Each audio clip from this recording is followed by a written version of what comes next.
പെരുമ്പാവൂരിൽ കഞ്ചാവ് വേട്ട 12 കിലോ കഞ്ചാവുമായി ഇതര സംസ്ഥാനക്കാരായ യുവാവും യുവതിയും പിടിയിലായി. ഒഡീഷയിൽ നിന്നാണ് കഞ്ചാവ് എത്തിച്ചതെന്ന് പ്രതികൾ പോലീസിന് മൊഴി നൽകി.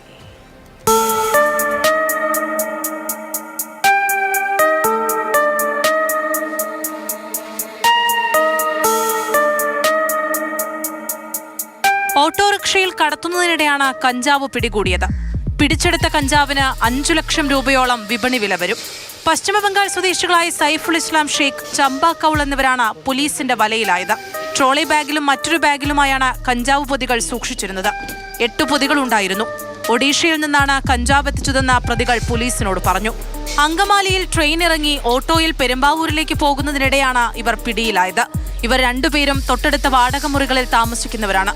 1 കിലോ വീതമുള്ള പൊതികളാക്കി വിൽക്കുകയായിരുന്നു ഉദ്ദേശ്യമെന്ന് പോലീസ് പറഞ്ഞു. ഈ ലഹരിക്കടത്തിന് പിന്നിൽ മലയാളികൾ ആരെങ്കിലും ഉണ്ടോ എന്നും പോലീസ് അന്വേഷണം തുടങ്ങിയിട്ടുണ്ട്. പെരുമ്പാവൂർ ASPയുടെ പ്രത്യേക സംഘമാണ് പ്രതികളെ പിടികൂടിയത്.